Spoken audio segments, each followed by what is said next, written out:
प्रमुख प्रतिपक्षी दल नेपाली कांग्रेसले सरकारले कोभिड-19ले पुर्याएको क्षति र भविष्यमा पार्न सक्ने असरको आकलन गर्न नसकेको आरोप लगाएको छ। प्रतिनिधि सभाको आइतबारको बैठकमा आर्थिक वर्ष 2077-78 का लागि सरकारको वार्षिक नीति तथा कार्यक्रममाथि आफ्नो धारणा राख्दै प्रमुख प्रतिपक्षी दल नेपाली कांग्रेसका नेता शेरबहादुर देउवाले कोरोनाले पुर्याएको क्षतिको ज्ञान नै नभएको टिप्पणी गर्नुभएको हो। उहाँले महामारीको समयमा जनताले सरकार भएको अनुभूति गर्न नसकेको तथा महामारीको नियन्त्रणको तयारी गर्न सरकार पूर्ण रूपमा चुकेको उहाँको भनाइ छ। तर सरकारको नीति तथा कार्यक्रमले अर्कै सन्देश दिएको छ। पहिलो सन्देश यो सरकारलाई कोभिड-19ले गरेको र गर्न सक्ने क्षतिबारे ज्ञानै छैन। दोस्रो, सरकारलाई जनताको दुख प्रति कुनै संवेदना छैन। जनताको पीडा बुझ्न सक्ने हृदय छैन।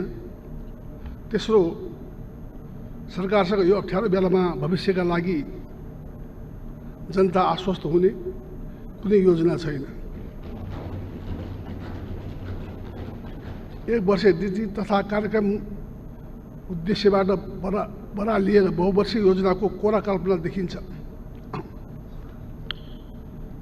एक वर्षको नीति तथा कार्यक्रममा 10 वर्षको योजना जस्तो देखिन्छ। यो नीति तथा कार्यक्रम जनतामा आशा विश्वास जगाउनु पूर्ण असफल भएको छ। यो सरकार महामारी नियन्त्रण गर्न व्यापक तयारी गर्न पूर्ण रूपले चुकेको छ। नेपालमा पहिलो संक्रमित व्यक्ति 2076 माघ 10 मा भेटिएको 4 महिना पुग्न लाग्यो। लकडाउन भएको पनि आज 55 दिन पुरा भयो। हिजोसम्म पीसीआर विधिबाट केवल 26,691 जनाको मात्र परीक्षण भएको स्वयं सरकारले तथ्याङ्कले देखाउँछ। यतिका दिनपछि पनि स्वास्थ्य कर्मीको सुरक्षा उपकरण लगायतका आवश्यक सामग्रीको उपलब्धताको प्रत्याभूति नहुनु, विश्वसनीय परीक्षण किटको अभाव हुनु, अस्पतालमा भेन्टिलेटर लगायतका अन्य उपचार सामग्रीको आपूर्ति नहुनु, कोरोना प्रभावबाट मार्कामा परेकालाई उचित राहतको व्यवस्था नहुनु, सीमा बाहिर विचलीमा रहेका देशभित्र नै पनि घर बाहिर असहाय अवस्थामा रहेका नागरिकलाई सुरक्षित इज्जतपूर्वक घरमा पुर्याउने कुनै योजना नहुनुले पनि जनताले सरकार भएको अनुभूति गर्न सकेका छैन।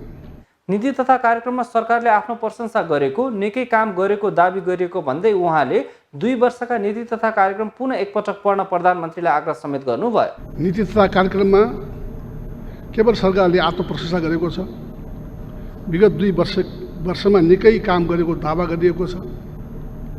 म सम्माननीय प्रधानमन्त्रीलाई विगत 2 वर्षका नीति तथा कार्यक्रम पुनः एकपल्ट पढ्न अनुरोध गर्छु,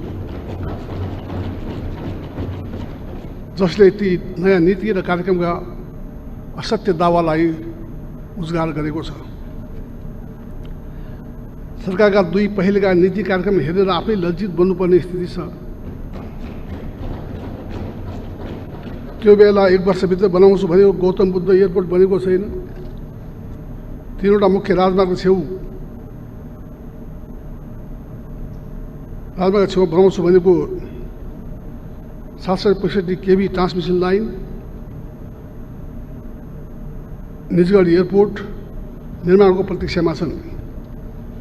अहिलेका नीति कार्यक्रममा उल्लेख गरिएका 7वटै प्रदेशका प्रमुख सहरमा विद्युतीय बस सेवा सञ्चालन ल्याइने जस्ता केही सपना पुरा नभई बिना कुनै तुष्टिकरण तुइएका छन्। यी त केही उदाहरण मात्र हुन्। 2 वर्ष पहिलेका नीति कार्यक्रममा उल्लेखित गरिएका नै कतिपय योजना र कार्यक्रम अहिले पनि पुनरावृत्ति गरिएका छन्। यसले नीति कार्यको कार्यान्वयन कति फितलो छ भन्ने कुरा देखाएको छ। विकासको गति गजबले अगाडि बढेको दाबी गर्ने सरकारलाई न्यून पुँजीगत खर्चको अवस्थाले जिस्काइरहेको छ। राजनीतिक प्रचार सुविधाका लागि जे पनि गर्छु भन्ने जस्तो सस्तो प्रवृत्ति मौलाएको छ। यसले नीति तथा कार्यक्रमका विश्वसनीयता र उच्च गरिमा हराएको छ। उहाँले नेपाली भूमि अतिक्रमण खास गरी लिम्पियाधुरा, लिपुलेख र कालापानी बारे नीति तथा कार्यक्रममा उल्लेख भएको विषय सकारात्मक भए पनि अपूर्ण भएको टिप्पणी गर्नुभयो। नेपाली भूमि अतिक्रमण खास गरेर लिम्पियाधुरा, लिपुलेख, कालापानी बारे नीति कार्यक्रममा उल्लेख भएको विषय सकारात्मक छ, तर यो अपूर्णीय पनि छ। मित्र राष्ट्र भारत, चीन दुवै मुलुकले सन् 2015मा गरेको सहमति अनुरूप नेपाली भूमिमा भारतबाट सडक निर्माण गर्ने कार्य गरेको छ। दुवै छिमेकी मुलुक बीच भएको सहमतिको नेपाली काङ्ग्रेसले तत्कालै विरोध जनाएको र सुशील कोइराला प्रधानमन्त्री हुनुभएको नेपाली काङ्ग्रेसको नेतृत्वको सरकारले प्रोटेस्ट नोट समेत पठाएको म स्मरण गर्न चाहन्छु। नेपाली भूमिमा भएको अतिक्रमण र सडक निर्माण बारे छिमेकी मुलुक मित्र राष्ट्र चीनसँग समेत उच्च स्तरमा सार्थक परिणाममुखी वार्ता गरी समस्याको समाधान गर्नुपर्दछ। त्यस्तै नेकपाका उपनेता सुभाष चन्द्र नेवाङले नीति तथा कार्यक्रमको प्रशंसा गर्दै सरकारको बचाउ गर्नुभएको छ। नीति तथा कार्यक्रमले समय सापेक्ष मुलुकको आवश्यकता र प्राथमिकतालाई सम्बोधन गरेको भन्दै उहाँले सरकारको बचाउ गर्नुभएको हो। फुलको आँखामा फुलै संसार, काँडाको आँखामा काँडै संसार। यो नीति तथा कार्यक्रमले कोरोनाको बारेमा वृहत यसका पक्षहरूलाई ध्यानमा राखेको छ, अध्ययन गरेको छ। यो सम्पूर्ण सन्दर्भलाई ध्यानमा राखेर अहिले सरकारको नीति तथा कार्यक्रम आएको छ। सिङ्गो देशको माग थियो कोरोना केन्द्रित हुनुपर्छ है नीति तथा कार्यक्रम। मैले माथिदेखि तलसम्म अध्ययन गर्दा पाएँ यो कोरोनामै ध्यान केन्द्रित गरेर नीति तथा कार्यक्रम आएको छ। भूकम्पले छेदविच्छेद भएको बेला दुई छिमेकीले नेपालको लिम्पियाधुरालाई व्यापारिक नाकाको रूपमा अगाडि बढाउने भनेर सहमति गरेको स्मरण गर्दै उहाँले त्यो सहमतिलाई कुनै पनि अवस्थामा स्वीकार गर्न नसकिने बताउनुभयो। भूकम्प आएको र हामी क्षतविच्छेद भएको सभामुख महोदय 20औं दिनमा हाम्रा दुई छिमेकीले हामी कसैको नाम लिने हामी गर्दैनौँ। हाम्रा दुई छिमेकीले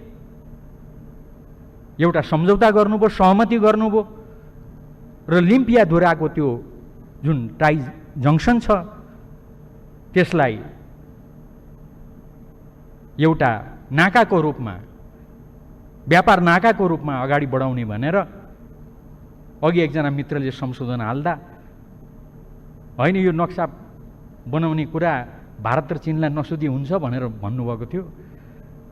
त्यो टाई जङ्सन बनाउने कुरा सहमति गर्दा उहाँहरूले हामीसँग नसोधिकन हामी त भूकम्पको फोर्स सोहोर्दै थियौँ, भत्केका भग्नावशेषहरू सोहोर्दै थियौँ। सभामुख महोदय, हाम्रा दुई छिमेकी मित्रहरूले त्यसमा सहमति गर्नुभयो, सम्झौता गर्नुभयो। विनम्र शब्दमा भन्न चाहन्छु म, हामी विनम्रतापूर्वक भन्न चाहन्छौँ त्यो सहमतिप्रति हाम्रो स्वीकार्यता छैन। उहाँले सरकार अधिनायकवादी नभएको जिकिर पनि गर्नुभयो। अधिनायकवादी भयो भनेर समय समयमा आएको टिप्पणीको उत्तर दिँदै सरकारले नीति तथा कार्यक्रममा लोकतन्त्रका आधारभूत प्रतिबद्धताहरूलाई जाहेर गरेको पनि उहाँले स्पष्ट पार्नुभयो।